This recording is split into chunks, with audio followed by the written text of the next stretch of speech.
All right, today I'm joined by Teddy Hobbins. He is the CEO and brand strategist behind boatBurner. Thanks for joining me today. Thanks for having me. I'm looking forward to the conversation.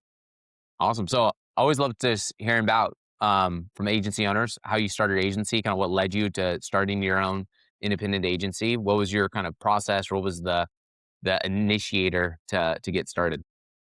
Yeah, I think the biggest thing for us was we started as a group that was at a large multinational agency in Minneapolis, and we had seen that grow exponentially, which was a cool thing to be a part of. I mean, not only in revenue, but in terms of headcount, it got really big really fast. And I think what I found in particular, and I know my partners did as well, was we wanted to continue to be able to work on the actual creative and the branding and do the work. So we got into agency and creative world was the actual creation and the strategic side of things. What we found is that as you climb in management and take on more responsibility within the agency, there's less time to do that. And so what we saw was a little bit of a shift in the marketplace at the time of clients wanting a little bit more intimacy to be able to work closer with a team. When you get into a big new business machine or a big agency like that, a lot of the times you spend interfacing with new clients only to sort of win that project or win that client relationship and then move on, in growth mode to try and win additional ones. And you don't actually get to see the work through. And so I think what all the owners shared in terms of the vision for starting the agency was we want to work more closely with those clients. We don't want to just sort of sever ties once we get to that like opportunity to actually move their business forward. And so we started boatBurner with the idea of offering a more customer intimate experience, being more involved with the business, grounding things a little bit more holistically. I'm going to give you a little bit of a look under the hood for us. When we do a lot of our brand strategic work, it starts internally because those are the people that deliver the brand the most intimately out of anyone. And so we really wanted to be more involved with those businesses and not sort of maintain just that, oh, that's the siloed creative group. And so I think those were sort of the founding principles of boatBurner, where wanting to be involved in the business, better customer service, more involved with the actual business and driving that through the lens of creativity. And so we started about 10 years ago, and a lot of those fundamentals are still in place today. Awesome. That's amazing. I think that's the value of really starting your own agency and your own business in general is like you get to choose and decide how you build it or what you work on. Because I always feel like, especially for someone who's a real specialist and loves their craft, but wants to also start a business, is can you set it up and structure it in a way of you outsource or a hire, recruit, have other people manage all the things you don't want to deal with so you can focus on your craft and your specialization? I think oftentimes as business owners or agency owners in general, it's like, oh, I have to do what everybody else did. I have to move to only sales or only operational work and I can't do the craft. Or you could flip that and say, I'm going to hire for those other pieces and so that I can focus on what I love working on the most. And I think that's the beauty of owning an agency or a small business. Yeah, and I think as we were actually building out our model, we looked at a lot of the tension points that we saw with clients.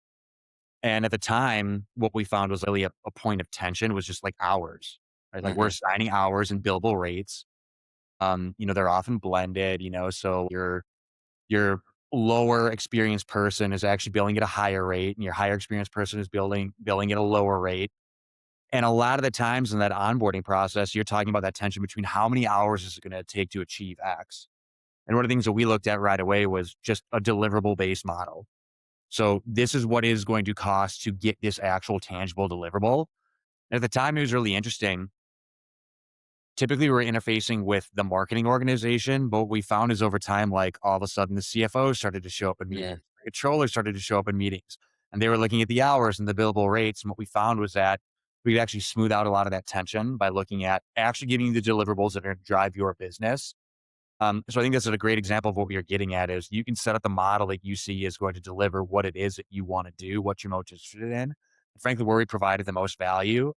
And what we found was that the value that we provided for clients was much better if we looked at it based on the actual deliverables, not on how many hours you're going to get. And going to them and saying, hey, we're at the 100 hours. We haven't gotten where we wanted to get yet, but you want to sign up for 40 more? It's just sort of a tough selling proposition for sure. Yeah, it seems like the incentives are misaligned, and I think that's going to be a more and more outdated type of model. Is the agency hour backed into a retainer type model? Is because of what AI can do and how it's expediting a lot of things that used to take a long time. You can now expedite things very fast. What used to take 4 hours maybe only takes 15 minutes now. So how do you price and model that? I think what you're building is really more of a value outcome based Yep, service and exactly. deliverable that at the end of the day, the client cares about what the outcome is. Like, what am I getting for what I'm paying you? And does that equate to a right value proposition? Is that I'm getting more value from this product? I give you cash, you give me this great product or Yeah. service at the end of it. So I think that makes more sense. And I think you're set up a lot better for where everything's headed in the industry. Well, and a huge part of that too was, looking at their marketing plan and with the resources that they had allocated. A lot of times they had specific goals and timelines that were way more deliverable based as opposed to hours.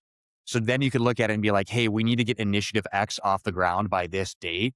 If we are now working against an actual deliverable for initiative X as opposed to, well, we think it's going to be 100 hours, it just is better alignment with the way that they wanted to operate and what they were what they were held accountable to internally. We could then actually provide the value of we're going to help you stand that up or we're going to help you get there versus we think this is the hours that it's going to take. Just better workflow, better alignment internally with their systems. Yeah, absolutely. Yeah, I think that the incentives are just all wrong if it's all hours based, because then you could just try to it looks like you're squeezing hours out just to get another deliverable out or whatnot. So I think that makes a lot of sense. And then the other thing you really highlighted is this is kind of a common issue from a lot of agencies that I hear, or a lot of brands that I work with, working with different types of agencies, is you get pitched with your A team and then you get the B team to deliver. How have you guys how is that managed over the years of really making sure that you are kinda have a full high level team? Because the often, perception is that the junior level team comes in to execute, and then that's where mistakes and issues is that what you were trying to prevent? Is that we wanna make sure our whole delivery process has an A team type of effort on it? 100%. We definitely leverage senior only talent and we position ourselves as an extension of the marketing team. And honestly, the most important part of that, and sometimes we really stink at this, sometimes we're really good at it, it's actually profiling your customer, right? Identifying your target audience, exactly what we'd end up doing for a client. Who is it that we want to go after? Who do we have the best chance of gaining engagement and interest from?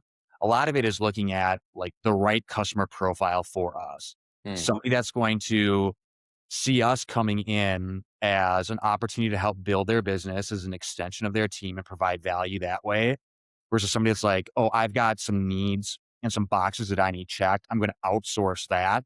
And it's just sort of an at arm's length partner that I just need to get work done for me. It's not great for the model that we like to push. We tend to position ourselves towards marketing organizations that aren't super mature internally. They've got a lead marketer, they've got a couple of folks that are probably doing more tasks at a broader like breadth of experience than they should be. And they're really at a point where they can take their business up a level by building in marketing resources that are more holistic. mm, That's where we really fit in. A lot of these large organizations and brands that have sophisticated marketing groups that are looking for a large AOR that is going to be more hourly basis, specific deliverables.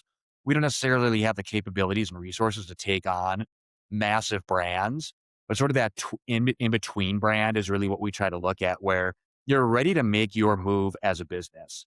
This internal team has been able to help us get to a specific point.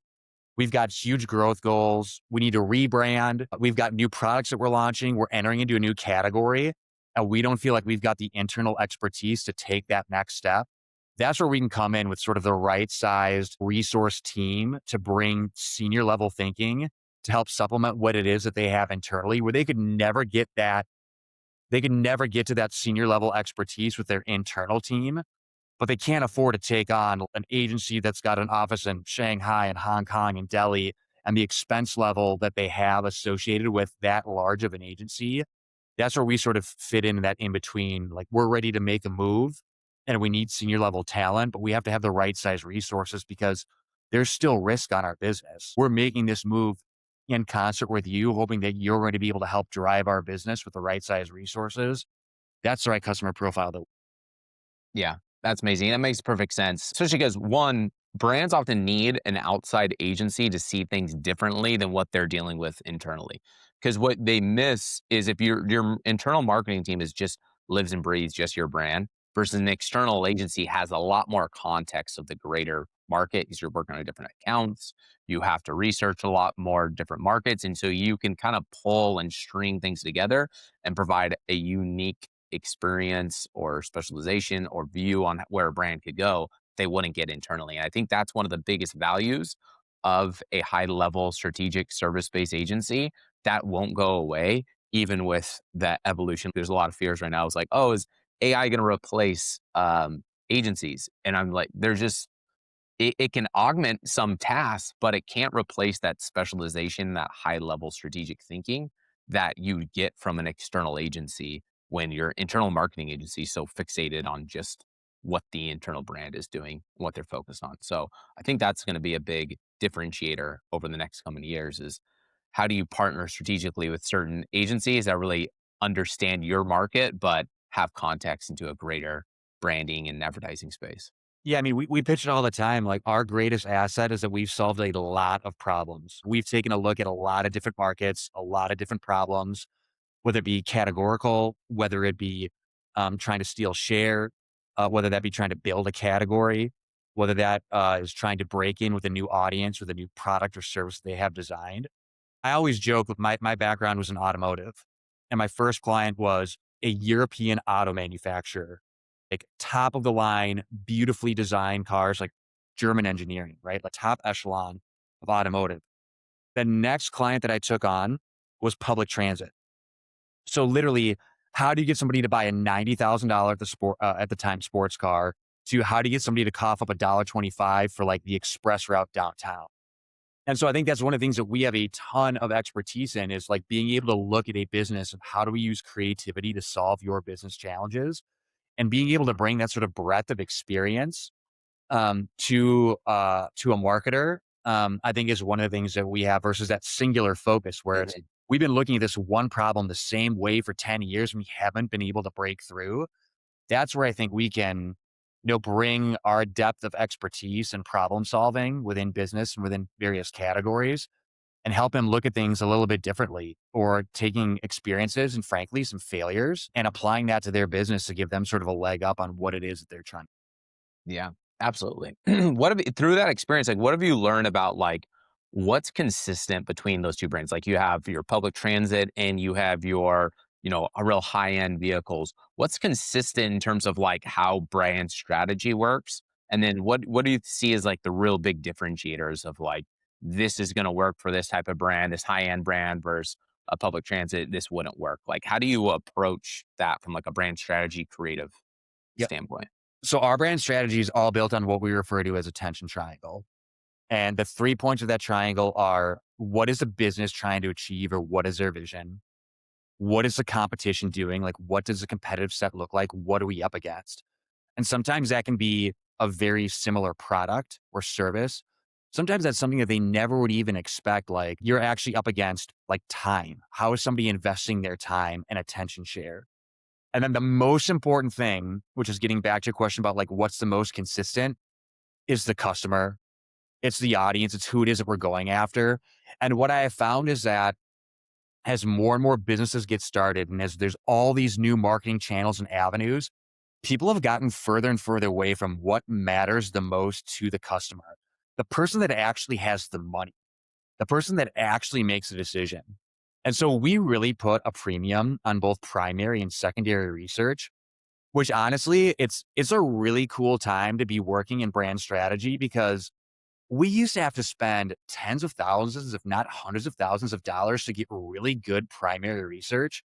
If you wanted a statistically significant in-field primary research initiative, like it took months and it took a ton of money to get that done, but it was really valuable.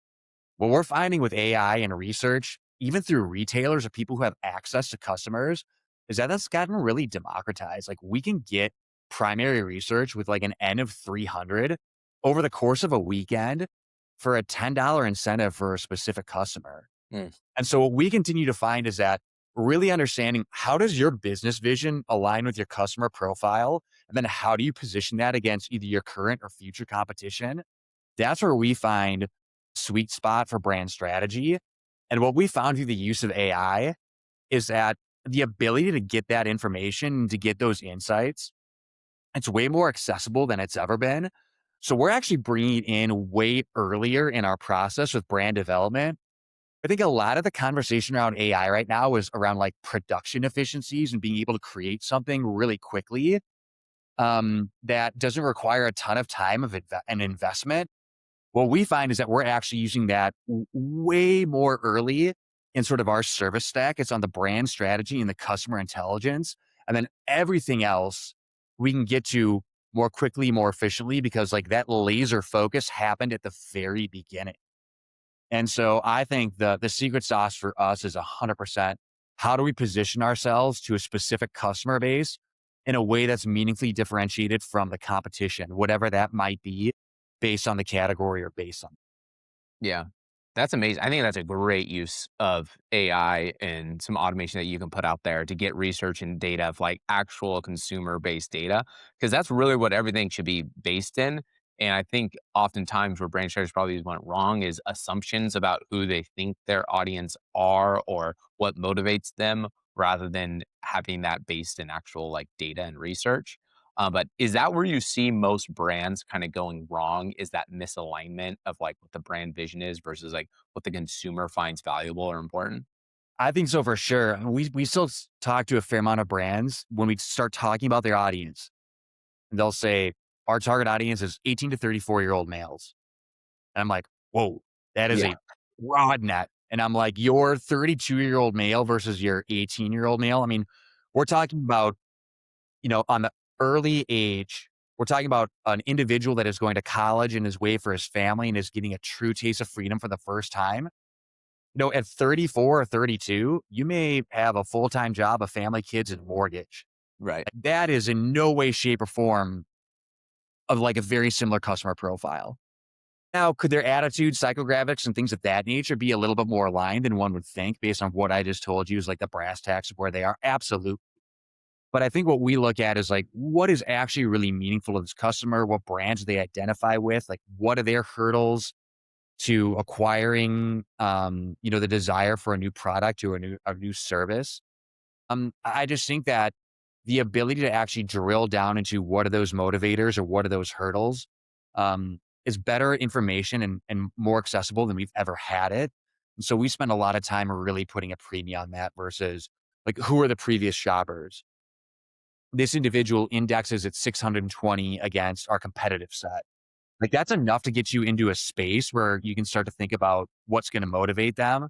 But we like to layer that on with varying degrees of intelligence about who they are, what media they consume, what are the other brands, attitudes towards other brands, attitudes towards the category. If you can really build a sharp customer profile and segment against that, that's where I can take that information and move somebody who's looking for a $90,000 sports car.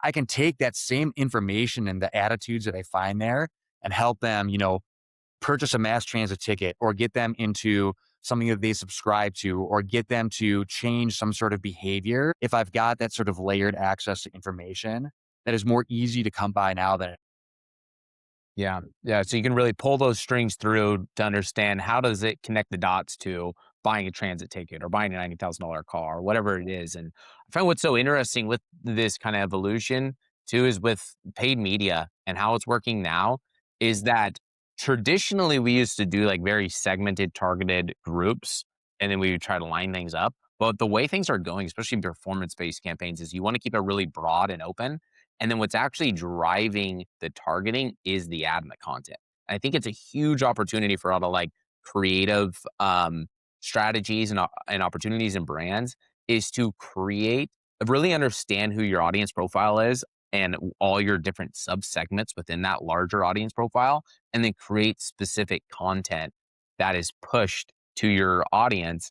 And that content is so, if it's really dialed in to who it's intended to target, it's going to reach that audience and you're going to get outweighed like big time upside results out of it is because the ad, the content, the messaging the creative, the landing page, all of that determines who it's targeted to.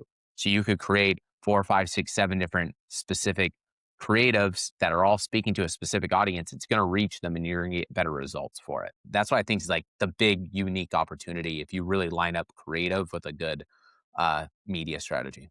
Yeah, I agree 100%. I'm gonna like totally reveal time in the industry here, but I remember when I was interning, that was sort of like at the onset of BMW films, right? So like first online content, like, oh my gosh, this is groundbreaking. This is so different. And it was sort of back in the age where you still had really big, splashy, awareness driving, like top of funnel stuff. And then over the course of time, it migrated down to this like hardcore performance based Mhm. marketing, Yep. the onset of analytics and meta and measurement and all these things where like we went from this broadcast calendar with this high level, top of funnel approach to media. And we still really didn't know what was moving that business, but we knew that like we had to stuff the funnel. You swing all the way over to like the really granular performance days where it's like, look at how high these performance metrics are. But what you didn't realize at the time was like our audience has gotten so small to drive those metrics that we can't expand our business.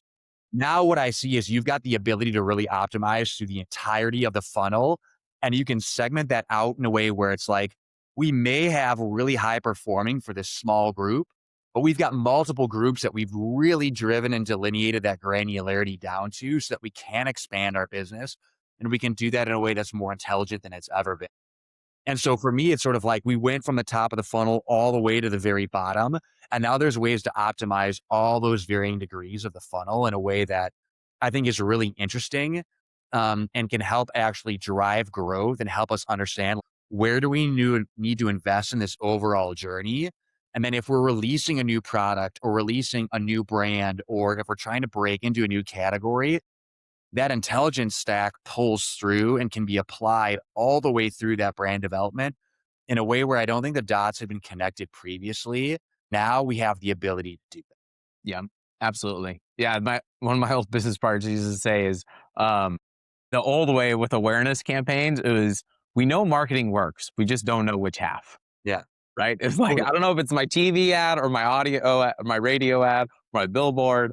Something's working because we're getting better results. I'm just not sure exactly which one because we don't have the measurement. But now we have the measurement. And I think what's happened is, at least what might have seen from a paid perspective, a lot of, especially a lot of direct to consumer brands, a lot of mid-sized brands that got over focused with measurement and attribution. And they just looked at the bottom line is everybody just started fighting for your lowest funnel, which is really out of any given market, on average, 3 to 5% is in market to buy. And everybody forgot about marketing to the other 90, 95% that eventually will be in market to buy, just likely probably not within the next 24 to 36 months. And I think we see the tide turning on that. And there's so many good strategies right now to kind of have that full funnel approach where you can really target with a brand message that's about relationship, connecting with your audience, addressing any concerns, and not just immediate sales by buying and placing ads through connected TV or having messaging that's really on point with where consumers' minds are at through YouTube or meta video.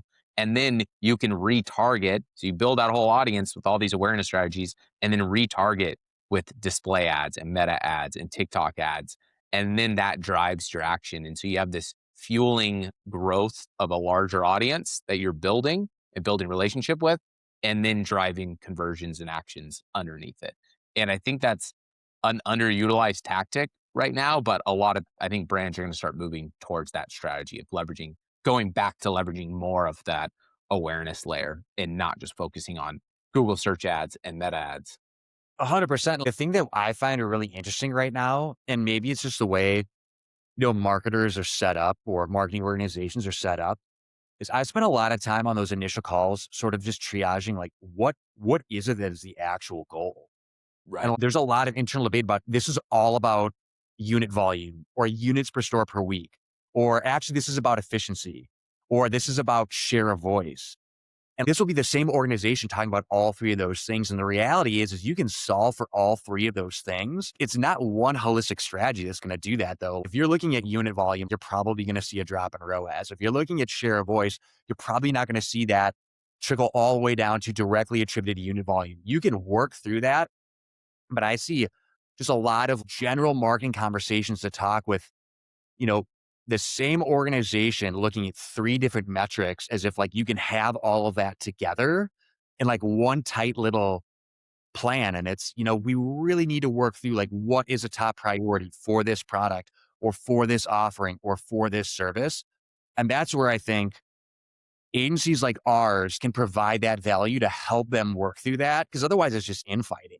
And now you just got that tension. It's like, it's units, it's efficiency, it's units, it's efficiency. And that's where like I go back to sort of like the CFO and the controller being in the room. It's like, that's where we're hearing like, we're spending a lot of money. It better be efficient all the way to like the market. We just launched this new product and our minimum order quantity and the amount of money that we put into that product is through the roof. So we need to move it because our competition is absolutely crushing it.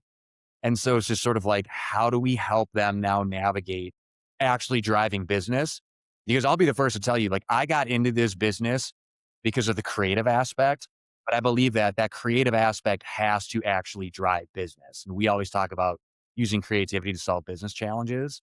And when you start to get into that room where it's about unit volume, it's about efficiency, it's about share of voice, it's like, okay, now we're gonna have to get creative to help them solve this and help them navigate this because we've got some real tension on opposite ends of the spectrum. Yeah, absolutely. I think what's interesting right now is creative more than ever. You can really see clearly. You can have outweighed huge results, 10x, 100x from one good creative. But it usually takes testing 10 or 15 different creatives to find that one. But to go back to your point about like the metric discussion of like what are we focusing on is the analogy we always use is like you can't bulk and get lean at the same time. Like, if you're trying to get in better shape, you're either bulking up or you're cutting and getting lean. You can't do them both at the same time. I guess there is somewhat of strategies of like you can start building awareness and have a direct response layer at the same time, because they can kind of have different media plans and strategies. Having that foundational, like, what's the short term goal and long term goal, and being aligned on that, and making sure the marketing, the creative, and the media plan is all aligned on that is oftentimes easier said than done. Well, I mean, it's the scrutiny on the dollars is insane. I Yeah. mean, I Yeah. think I feel for the marketers that we interface with. Getting the dollars approved has been really difficult, and it's just how do you prove it out? How are we going to measure this? Like you get really down into the weeds on it. But I think what ends up happening then is like the second order effect is they get really heavily scrutinized and they start stuffing in all these objectives and all these KPIs on those dollars because hey, if we're going to look at our total sales opportunity within the business and we're going to fraction off a percentage of that to go into marketing, and we've got these really lofty goals, growth always and always, the scrutiny on those dollars and what they're expecting those dollars to be able to do is like, I don't think it's ever been more intense than it is right now. Yeah. And it's 100%. because it's sort of like this vicious cycle. Well, we can measure more things, so we're going to scrutinize more things. We can do more things. There's more channels. So now we're going to do more things. And the danger there is spreading yourself super thin or your testing gets so finite that you can't learn as much as you'd like from it. So it's a real balancing act and a real battle. And that's why I go back to the early part of our conversation. If we're at arm's length and we only have so many hours, you can't be in the trenches with your client trying to deliver that level of thinking and, sort of fulfilling the internal pressures that they have as marketers. Yeah. Yeah, absolutely. I think it's a huge challenge. I think brands just really just comes back down to like good solid strategy. Is like what's our strategy? Because I think oftentimes what can happen, it can happen at agencies, and it also can happen internally within brands, is just chasing tactics. This is something we kind of talked about, I think, on our first conversation, is a lot oftentimes people mistake tactics for strategy. And strategy is really an alignment, I believe, of like where's the ship going, and then we can figure out like how to get there. But we need a point in one direction. I think that just comes back down to like what's a real business brand strategy and how does that align into what our tactics should be? Because oftentimes you don't need to be everywhere. I think you could probably grow very large on being on one to two different channels and having a few specific creatives that have a very specific message and speak to a specific audience and trying to grow that way and making sure it works. I agree. I I agree think that's a big 100%. mistake. I think one of the things that we struggle with as an agency is when you showcase work, the most visible stuff. that you have to showcase doesn't actually necessarily outline the strategy, like the Yeah. strategic work, right? I can't just go show another prospective client like the framework for brand strategy that I put for another, like that's confidential, right? Sure. Yeah. What Right. we can do is we can go and show campaign results. And so what'll happen is like we'll show a beautifully orchestrated organic social strategy and it's highly visual. People can see that, they can get their head around that. And so then we'll get an inbound call from somebody saying, "Hey, I saw what you did for client X. Your social strategy looks great. We want you to do our social strategy." And we're like, "Awesome. Let's talk about where you're at with a brand strategy, your marketing plan, and the resources that you have to deploy against this." And they're like, "Time out, dude. We just want you to do the social strategy, the tactic, right? Like a Right. Yep. shiny object." And then we're like, "Well, so what's going to help us inform that is a brand strategy and a messaging strategy. We can identify tone of voice. Your marketing plan will help us identify who your core target audience is, like who your ideal shopper is." And they won't have any of that, but they'll have like, we need to do social strategy because somebody on our board or somebody within our organization thinks we need it, or we just hired an internal marketer that really believes in social. Well, those base things aren't in place to help us like pull from into a really sound strategy. And so a lot of times, like we look at ourselves like, hey, are we leaving business on the table because we didn't just say, yes, we will do your social strategy. Here's an SOW. And, knowing that we don't have the right resources to do that the right way. That's, I think, a huge temptation for agencies. Is not just like, yes, we'll take on that work. It's easy to just say yes. It's a lot harder to take that disciplined approach and say, hey, without a marketing plan, an ideal customer profile, and a brand strategy, like, if we just go out on social on like just like sort of like one leg of the stool, that work is going to suffer. It's not going to be as good as it could be. And we fight with that as an organization all the time. 100%. That is probably one of the biggest challenge, but I think that really isn't a testament to your like culture as an agency and your belief system. Is that, are you willing to say no to a project and money and revenue when it's not a right fit or when a client isn't set up correctly to actually run that? We actually just ran into that recently where we got a potential client and they just didn't have good creative. They had really, really bad creative and ads, and they had a marketing agency that was running ads for them. And we told them, you should stop those ads. They're not working until, but they felt like they had to run ads because they needed leads. They needed, some momentum. They still needed sales and all of those. But if it's not set up right, you're going to basically be paying for something you're not going to get the result from. So like you could have took that and done the social, but their social results would have suffered. You wouldn't have gotten those great results if you don't have a good strategy underlying it and all the pieces to build it. It's like there's no you're building a house of cards with no foundation. Totally. And I think sometimes a lot of our competition is what they have invested in as marketers previously. We do a fair amount of website overhauls, replatforming, conversion optimization work. And a lot of times it's really hard to tell a marketer that's like, I know that you just invested in your website 6 months ago. We're seeing some serious issues with conversion rates and user experience. And what you're up against is, well, we just spent a fair amount of money Yeah. on that. Right. It's gonna be really hard for me to get budget allocated to fix that. And then I'm sort of like, well, do we want to layer on investment in creative and media if we know that the experience that we're trying to drive them to is suboptimal? And so when I talk about our ideal customer profile, the brand that's ready to make that move, in some instances, you have to backtrack a little bit and fix some of those things. Because if you're going to pour a bunch of fuel onto that business and they're not ready to sort of take advantage of the people that are coming in, they don't have that foundational stuff in place, it could be a hard pill to swallow. And I think a lot of times it's not like, hey, we're up against a brief or we're up against this business challenge or we're up against agency X. Sometimes we're up against what do they already know? What have they already invested in? And that can make it really difficult to come in. That's where I think sitting next to them and having that high level of customer intimacy, you've got to build that trust. No, we're going to fix the existing issues and be able to help you drive that business moving forward. But sometimes it's more of a challenge that they do have to do more backtracking than they think they need to. Yeah, absolutely. That foundation, like, do they have the foundational pieces to build on? And that's exactly what we always say, as well as like uh, putting in marketing and advertising and media and content, really pushing there is fuel on a fire. But it's like you have to have the fire starter. You have to have the foundation already built of really understanding your brand positioning, your strategy, who your audience is. is your website and funnel optimized, all those things. Otherwise, we're going to be spending all this and it's going to actually cause more damage than it's going to help. Like it can cause a lot of good, but also can cause a lot of pain if you aren't structured and set up correctly. So I think that's just where that just takes honest conversations. I think oftentimes with brands of being honest and truthful of like where you're currently at and where you're trying to go. And I think that's where a lot of the agencies struggle. But like where do you see kind of the kind of modern independent agency working and like what are the opportunities for them and what do you see as kind of like the struggle or challenge that they're most agencies are dealing with? Yeah, I mean, I think right now, uh, it's really interesting from an employment standpoint. What we're seeing is that there are more and more groups sort of fractioning off of established agencies to do their own thing. Mm, And I think it's tough to stand up a mid-size agency. I think a lot of groups are starting to think like, hey, big agencies are downsizing or they've gotten into this place, sort of like where we were 10 years ago, where like, I don't necessarily like the direction. Like there's more access to support brands and marketers with a smaller team than there ever has been. I mean, we do work with a fair amount of contractors. We work with really only senior level talent.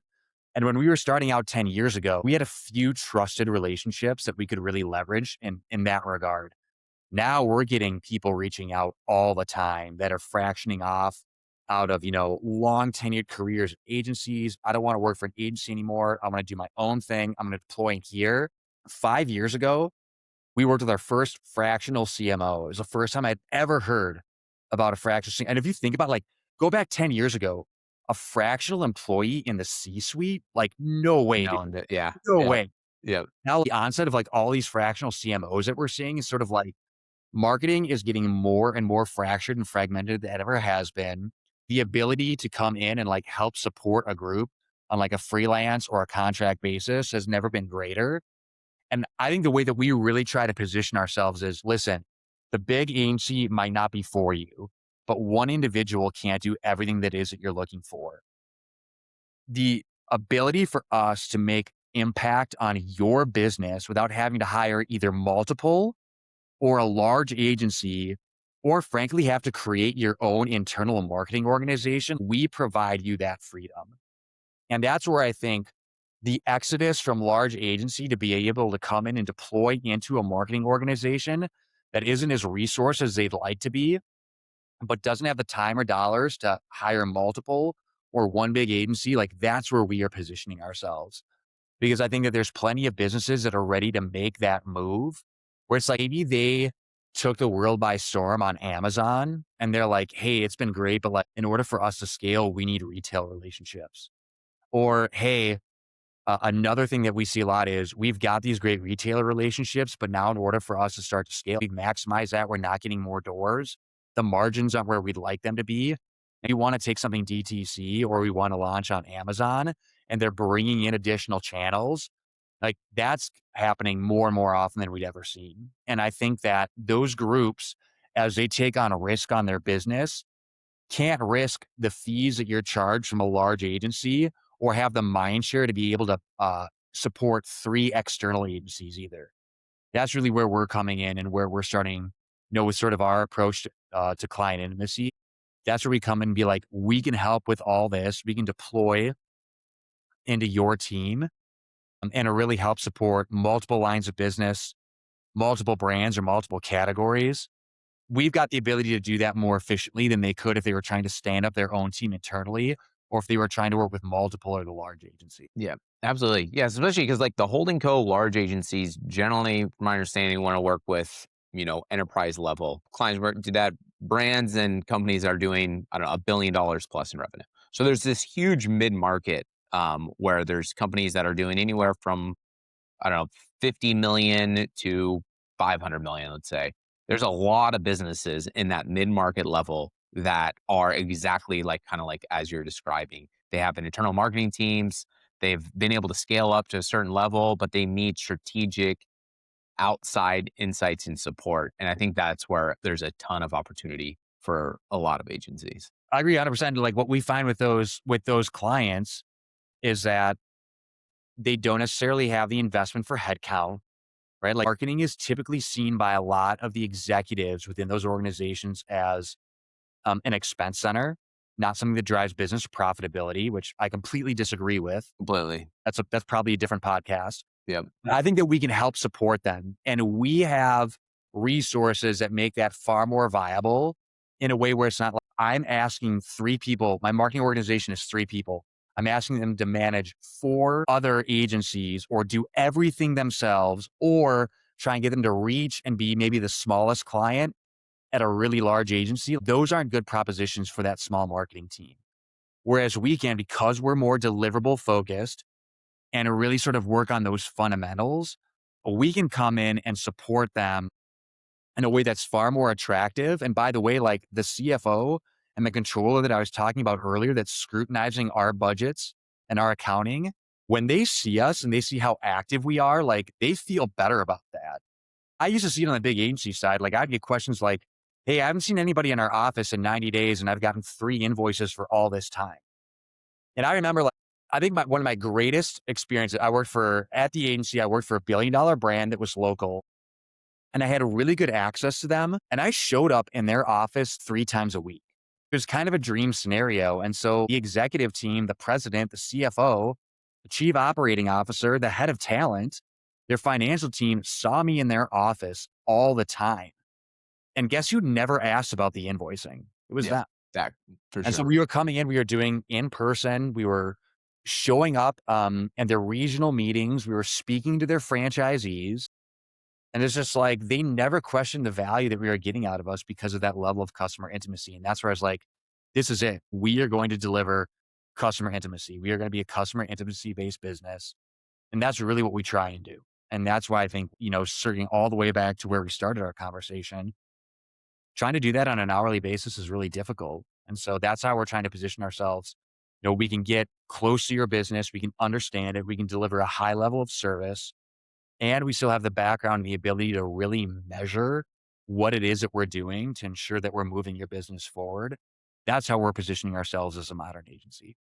Yeah, absolutely. Because I think that's what really brands need from like the marketing agency is a partner that comes along inside them, doesn't just understand the marketing and the creative and the output, but also understands their business and where their business sits, what their positioning is as a brand or a product or a service, and how that fits into the greater ecosystem. And if you're not that ingrained, it's really hard to come up with really good on brand marketing strategies or tactics or positioning or strategies or any creative or content. So I think that makes perfect sense. And I wonder has that if that's like declined over the last couple of years, like post COVID, like the like in person effort. Like I feel like that's declined so much. We see it so much less from even vendors we work with or different willingness from different brands or clients. It just seems like before when I was first starting out, we were like always in office. We were always going to clients. We always had vendors in, but it just seems like there's been a decline in that effort of being that close, just like personally close. It's really interesting that you bring that up because we support a lot of brands at retail, so Walmart, Target, and for somebody on our team to show up in the line review, for somebody on our team to come down and interface with a buyer and be a part of the pitch and talk about what that marketing looks like the amount of praise and thanks that we've gotten for that in the last couple of weeks is like through the roof. And I'm just like, this is just Yeah. how we do business. Think anyone else doing that though, I or know, as much. but it's I, how I like think it's a huge I opportunity. worked in, as I've said earlier, I worked in automotive for a long time. I worked for sort of all tiers. And I remember coming from Minneapolis, I used to fly down to Atlanta twice a week and interface with 3 customers. And it was just like, that's what I did. Like, was it taxing on me? Yes. Was it taxing on the family? Yes. But like, we want to deliver that high level of service because I think the death sentence in an agency relationship is if anybody ever says, this guy doesn't understand my business. Like, That or if you invite them to come out or ask to go to them, they don't want you to. If you do not have that personal relationship. Like I think the foundation of any good relationships like in trust and having like a personal relationship with yep. somebody. And I think you really need that in a high ticket value agency service. And so when I look at where did that come from? You know, I was going to that client in the hair care industry 3 times a week. I was sitting with their team. I was visible. I understood their business inside and out. I was in their locations and they trusted me enough to present marketing to their franchisee group.